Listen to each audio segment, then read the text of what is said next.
Today's artist was a classmate of mine back in the 1970s at the Pennsylvania Academy of the Fine Arts.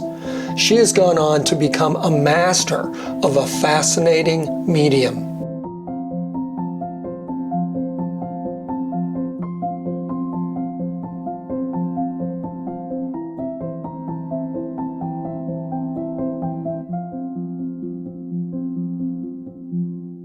My name is Georgette Veeder. I am a sculptor working in handmade paper, felted wool, and other fibers. About 20 months ago, I was offered the opportunity to set up an exhibit in the Cohen Gallery at the Goggleworks in Reading, Pennsylvania. I was thrilled. The Goggleworks is a huge industrial building, retrofitted about 18 years ago into a community arts center. I love to work large for some crazy reason, and I thought this space would work very well to show my work.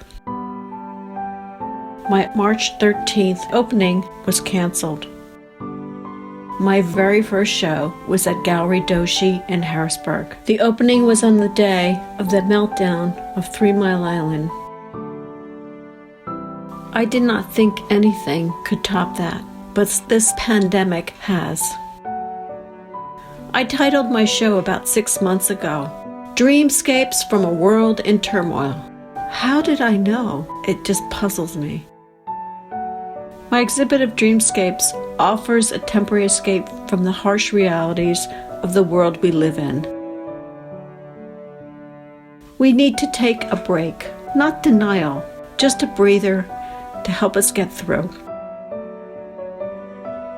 Fantasize with me through my art, large wall sculptures made with cast handmade paper. My freestanding sculpture installation is called Hope, and that is made with handmade paper sheets and felted wool. In addition to making the original art in clay, I make my own paper with what I call locally sourced cotton rags. It takes a long time from conception to the final piece. I asked Georgette to explain her very complex process. I love to draw. I make lots and lots of drawings. When I find a drawing I like, I draw a grid on it to scale it, 1 inch to 1 foot. From that, I make a small maquette. This helps me transition from the flat, 2-dimensional drawing to a 3-dimensional shape. I work off the model to make a full-size enlargement. I use water-based clay, and I work on a cement floor. When the piece is finished, I paint the entire surface with rubber.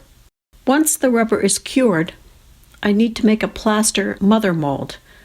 This provides a shell type of support for the rubber. If the mold is large, I make the mother mold in sections so they're not too heavy to move. I also reinforce the mold with wood. When the mother mold is finished, I flip the entire piece over, pull out the clay, and I wash out the mold. I lay it back on the floor with the mother mold on the bottom and the rubber inside. At this point, I am ready to put the paper pulp in the mold. I usually put in about 3 layers, and I press out the water with a sponge. The castings take about a week to 10 days to dry. To make my casting material, paper pulp, I made a beater. It's pretty simple, a real lawnmower in a box with a motor. To start, I gather clean cotton rags, cut them into small pieces. I add the pieces with water to my beater and I turn it on. I don't need to use any glue. The beating promotes a bonding of cellulose, the type of polymer.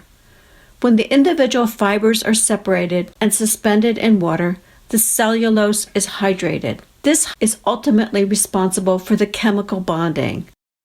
I beat the rags for approximately 4 to 8 hours, depending on how thick they are and how much I have in my beater. The colors are from the basic cotton rags that I've used. If I use a bunch of red rags, I get red. If I use mixed color, I get gray. I try to sort them out. It all depends on what I'm making and what I have in mind. In addition, I add pigments to the pulp. Not only do I use the pulp to cast in my molds, but I also make flat sheets of paper, which I form into freestanding sculptures. When I make paper, I feel energy flowing from the medium as it transforms from the rags to pulp into my final constructions. I try to work with the medium, to be sensitive to its natural characteristics. I am forever learning and discovering the sculptural possibilities of paper, wool, and other fibers, and I love it. It kindles and defines my creative expression. Thank you for the opportunity to share my visions. Hang in there. Stay safe.